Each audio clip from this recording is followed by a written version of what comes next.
Yo, yo, yo. Enviously here. We had a good day yesterday. This is kind of update part two video. So I finally got my own headhunter. We uh, we were like 20 something exalts off. My buddy had quit the league to go play Endwalker, so he'd give me his currency. I sold one of his Watcher's Eyes that he got, so I got pretty close to getting it. It was like 20, I think 25 exalts away from the headhunter. So like, all right, a couple more days, we'll get it.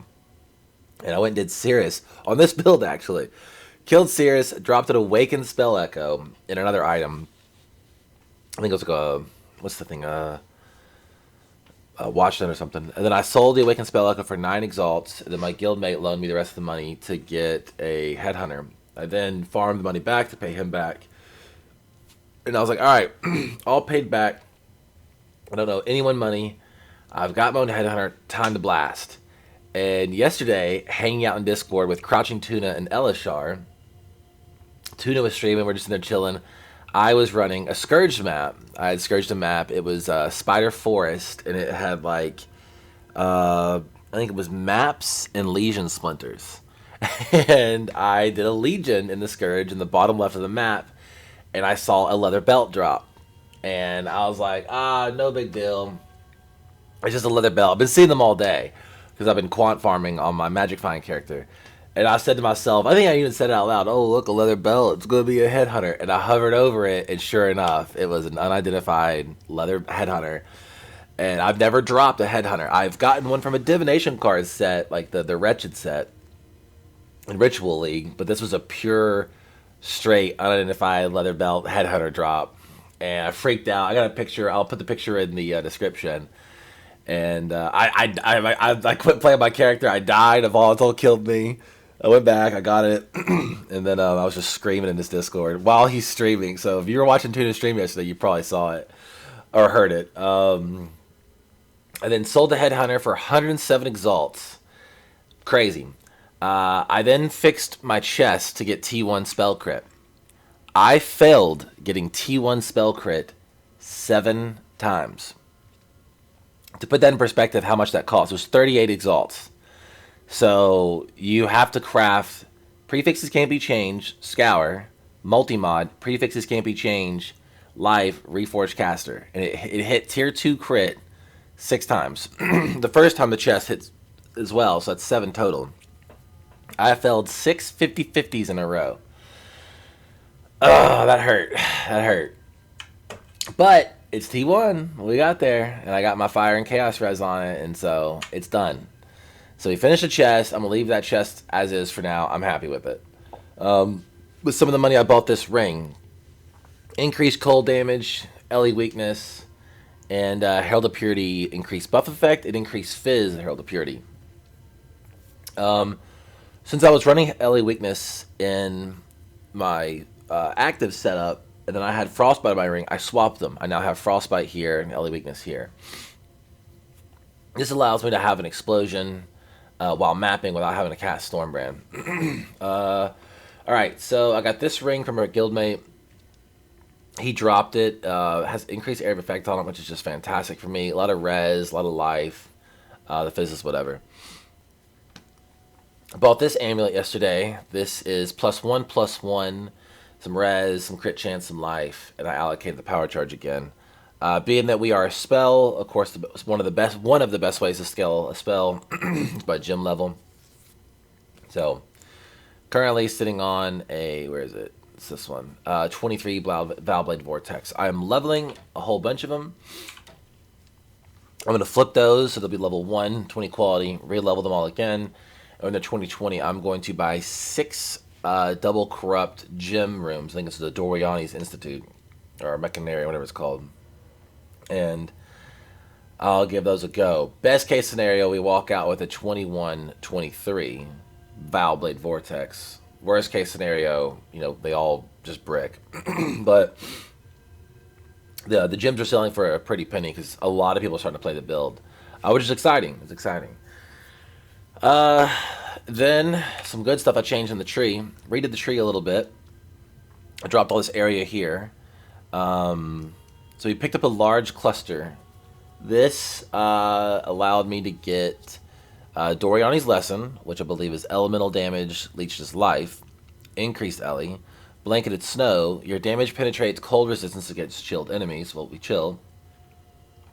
And prismatic carts in the back. If I level up enough, I can come back here and grab this just to get, 30 increased and 10 all res, which this build's kind of got a lot of uniques in the build and kind of struggle a little bit on resistances. So I got that. I have the same small with the unnerve and the same medium with the vast power and the magnifier. But then I remembered Chris Wilson said during the interview that megalomaniacs will now drop much more often at rounds 21 through 30 in Simulacrum. So if there's more megalomaniacs in the league, there's more possible combinations that are beneficial, and typically if there's more supply and less demand, the price will be lower. So I found this yesterday, and this thing, I bought this for 1.5 exalts. This thing is probably worth 10. Like, I can't believe I got this.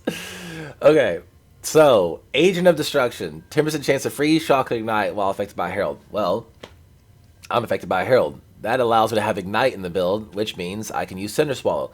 Cinder Swallow is incredibly nerfed. It is incredibly nerfed, but it's still pretty good. The other option I could put here is a Bottled Faith. However, Bottled Faith doesn't really do too much for you while mapping and blasting. It does a lot on bosses, so I'll probably get the Bottled Faith next and maybe just drop, movement speed flash or something. I don't know. So this allows me to have the 10% increased damage from the Flask and Onslaught in the build. So, Onslaught, sorry, the hiccups, just ate breakfast. His move speed as well, makes me zoom a little bit. And then the 25% increased damage and the 10%. So this is essentially 35% increased damage. Nice. Wish for Death. You have Culling Strike against cursed enemies. So we curse with Ellie Weakness and Frostbite. So now all monsters just die at 10%. So just huge jump. Blast Freeze. This is offensive and defensive in the same go. You have 20% increased cold damage, and freezes you inflict spread to other enemies within a radius of 12.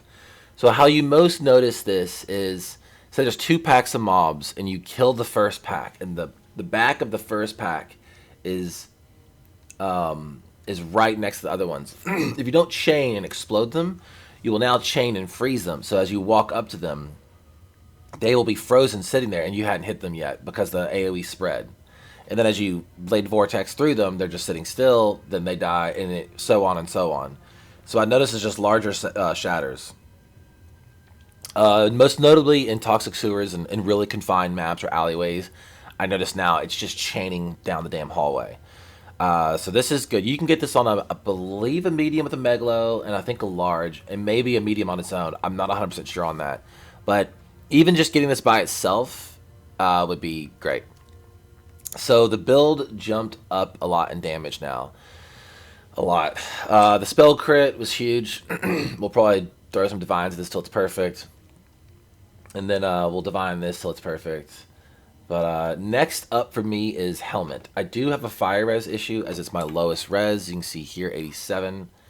Actually, cold's my lowest. I'm going to put some more resistance modifiers here. Looks like I just need to hit like 35. I just need to be able to craft fire res on a helmet. So best case scenario, we're able to get +1 power charge, seal, or nearby, or all 3.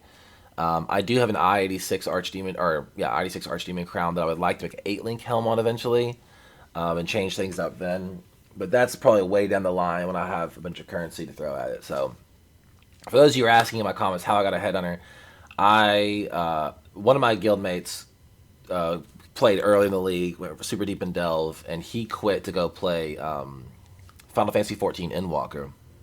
So I sold his Watcher's Eye for 20x, and then some of the rest of his gear for like 10x. So that helped boost what I had saved. I had a little bit more than that saved already. And then I dropped an Awakened Spell Echo and some other items. But then yesterday, we dropped a HeadHunter. I dropped a Brother's Stash. I dropped the Queen's Sacrifice. Things are good. We're doing good. I do have some other build ideas I want to show you. There's one I've played before. I will get this Blade Vortex build pretty far up there. I want to show you guys a real quick sneak peek of a build I played last league. I do have a YouTube video on it. It didn't take off as much as this one did, but I think I can remake this one. Once I finish the BB build, the build's like really, really done. I want to remake this one. All right, this is from last league. Every piece of gear is the same from last league except for one. This is my HeadHunter from Standard. This is a Shaper HeadHunter I bought in Harvest League for 110x. This was back when you could chance orb them more easily in a Nemesis map. So all the rest of the gear, like this is my old belt, all the rest of the gear, this is all from League, last League, which I did not touch. Like nothing from Standard has been added to this except for this HH. So Big Fizz, Shaper 1, completely deterministic helm. This is nearby enemies take Ellie, crit multi on a whatever Blizzard Crown with the Berserk effect buff. Shield, big res, cold is extra chaos. Shaper, Call the Brotherhoods, an amulet that just has physical is extra cold, mana reservation, put plus on minimum frenzy. These are what, 1, 2, 3, what, 7 link gloves, 6 link gloves, what are you gonna call it? Some elusive boots with a ton of resistances on them. But check this out. Now I haven't changed the defenses. There's 3 areas on the tree we were taking defense. Well, those nodes are now just gone. There's a shield node set up here and something over here. They're gone, and then this has been changed. So I'm going to have to reassess the defenses. But this build absolutely slaps. And I mean, it's a wander, so... But you just see how fast this thing is. So here's what's cool. We have a overleech from the Immortal Ambition node through the Keystone of Glorious Vanity, right? We take the Sacrifice in the name of Uhana. This idea from this build is from the good blaster lad, Kobe Black Mamba. Kobe did this build on a Berserker, and I tried it, and I just, it needed more points. I was struggling to catch up to his damage without his gear, and I had a Scion leveled, and I was like, well, why don't I just do this on a Scion and fix the issue of, you know, he had Tailwind boots and elusive on the tree. Well, if you go Scion, you get Tailwind for free, an extra Proj. Proj gain damage as they travel further, and increase effect of your mark, which increases the damage of our sniper's mark, and you get the Zerker. So I got the rage, I got the more damage, I got the, you know, tax damage, the leech, and, you know, cannot be stunned, all the good stuff. So I put this together and made a build. My friend Mothra edited it, and then it was really good. And then Depano came in and changed the tree setup and went this way, where me and Mothra are going this way. And now it's just crazy. So here, this rolled Ritual of Shadows in the new tree, which is 27% increased chaos damage and 25% chance to inflict withered on the hit for 2 seconds. We get an extra proj here. You get the old Wandslinger node here. I have this allocated, but I believe the Prism Weave, which is here, is actually more DPS. I got to POB that, but I believe this is about 3 to 5% more damage because it's just have more pen. Which you'll definitely notice on larger targets like bosses. This Megalomaniac I can do better. Pressure Point, Storm's Hand. Essentially, you just convert all your physical to lightning through running 4 Storm's Hands. Feed the Fury, Martial Prowess, and 1 Field of Fight. Secrets of Suffering. You're going Fizz to Lightning, Lightning to Cold, Cold to Fire. And you're just dipping every time with the Eternity Shroud. So you're just getting 5% of L-Mill damage, extra Chaos damage. You're getting a little extra here. It's just, this thing just absolutely blasts. Like, this is not a good show, but I'll just show you a little tidbit. So I'm going to try and potentially make this in League later on, and then have this guy ready to go for just kind of like later blasting in the League. It's pretty cool. With the new mana reservations, I'm able to fit in so many auras. I've got Hatred, Herald of Purity, Herald of Ash, Precision. I might be able to fit into Vitality, and then run the Vitality reservation nodes. I just have a lot of regen, so the Blood Rage doesn't bother me. I have the Overleech. Just get good and thick. I do need to fix the tree's defense and life, as a lot of it was moved and changed. Since I'm only at 3800, I wouldn't mind getting to 4K plus. Just pop Berserk and zoom around. It just does so much damage. Like, it's a lot of damage. If you were to hit 15 Withered stacks with your this at stage 4, it's like 61 million DPS. Serious. But that's when you pop Berserk. Oh. Just walking on my stuff. Super fun. But that's a later video. But if you guys have any questions about the build, I uploaded a video last night of me mapping through Toxic Sewers. The build's just feeling absolutely great. I know a lot of you are having issues with defense. Kind of, I mean, I die too. Like, I'm not gonna lie. Like, I'm at 361 deaths, but you know, it's a mapper. Like, you're gonna die. I'm not sitting here saying this is like, you know, clears all content. I mean, it can, sure, enough investment, but you know, play a little more defensively, get an enduring composure, get a Quicksilver Flask of the cheetah, you know, get movement speed is damage because you're able to get around these targets, you know, quickly and just, you know, go all the way around. That's how fast I am without power charges. And I get more movement speed per power charge. So, all right, I'm out. I'll get the wander going. I'm gonna get me a helmet. I'll get another video up for y'all when I get that. And I'll try and push this character as close as I can to 100. I would love to take this guy to 100. I would absolutely love to. I mean, 5 more points? Shit, man. 5 more points. I don't even know what I do. I take the area, I take the crit here. I don't even know. 5 more points, maybe grab this Will of Blades again. There's definitely some damage on the tree that I don't have. But alright. Thank you guys so much for all the comments, the likes in the video, the messages in game. Come by the stream, twitch.tv Enviously. Hit me up on Twitter. It's envy_noir, Noir. Just come hang out, and then we'll make some more builds this league and have some more fun. All right? Peace, guys.